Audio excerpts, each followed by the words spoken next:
Hello everybody, and thank you for joining me. This is Ciara from Ciara T Designs, and today I have a video for you on the ScrapbookPal YouTube channel. So let's jump right in.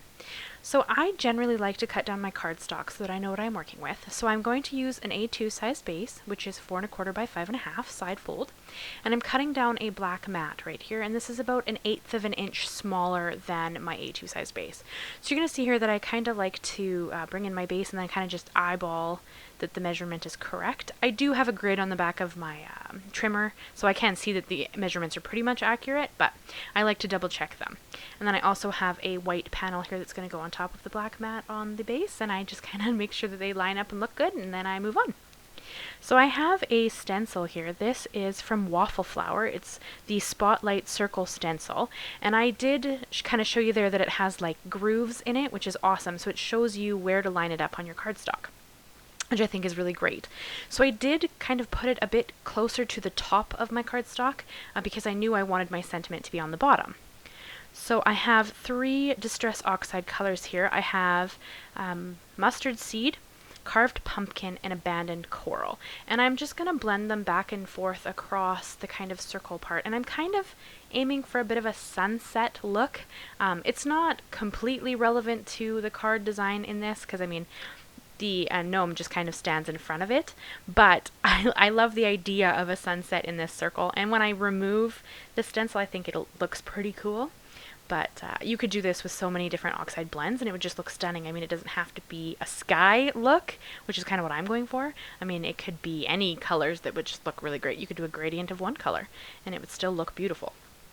So I'm loving these stencils by Waffle. I'm going to have to pick up some of the other ones because I believe they have different shapes, not just like the circle one. There are other ones, so I'm definitely going to have to look into those. But I do blend back and forth a few times until I get a blend that I like. And then I'm going to bring in some this is a mini mister bottle, but it's got Perfect Pearls and water mixed in together, and then I just pull the stem out and flick it onto my image. I really like how shiny it looks. That's just kind of something I enjoy. If you don't enjoy that, you wouldn't have to add this at all. It's just something that I love. So I have a tendency to put it in every stamp or every image that I use.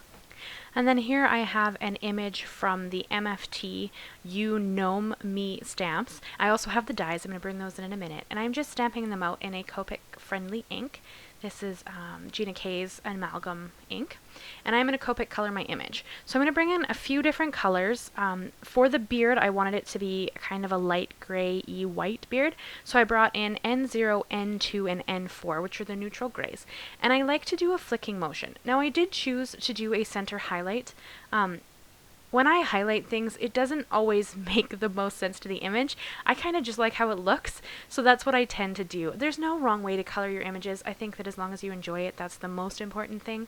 So, and here it's going to look really gray, but once I bring in some other colors, you'll see that it's not as gray as it looks at the moment. It'll look a bit more white. So for the skin tone there, I'm going to use E13, E and E15, and I also brought in a little bit of R04 for the cheeks. It's quite close to the color, so you're not really going to be able to see it as well, but I did bring it in, so when I hold it up in the end, you'll be able to see it a little better. And for the pants, I really wanted them to be black, but I find if you just use black, you have no depth. So I brought in C5, C7, and C9. Those are some of the darker grays that I own. They're the cool grays.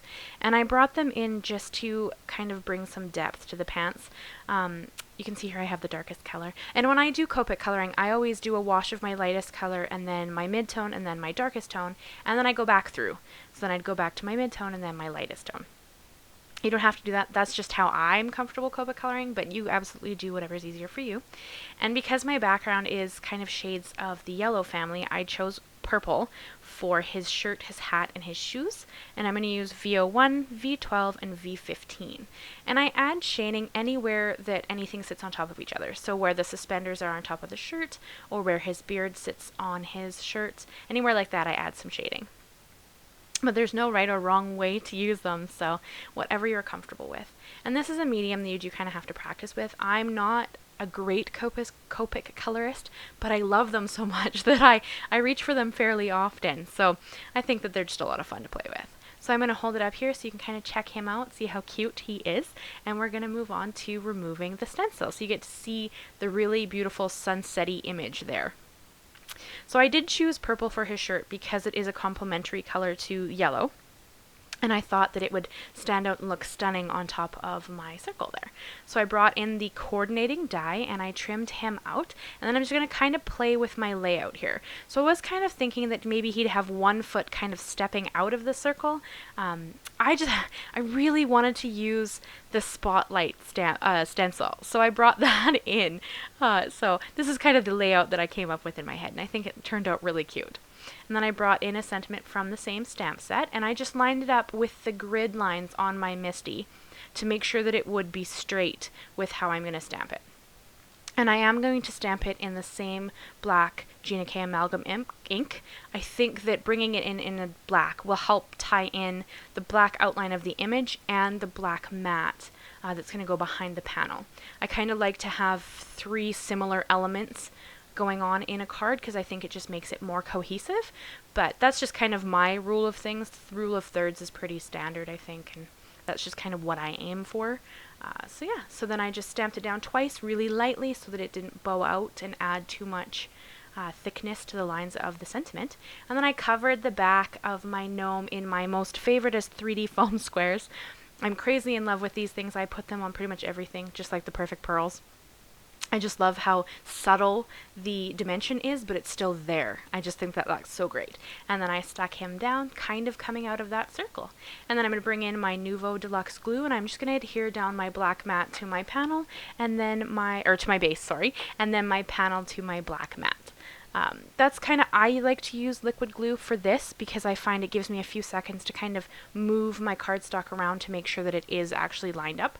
I prefer a centered look. That's just kind of how I go, but you could of course put it to one side or whatever you prefer. I don't think there's a wrong way to make a card as long as you have fun and it makes you happy.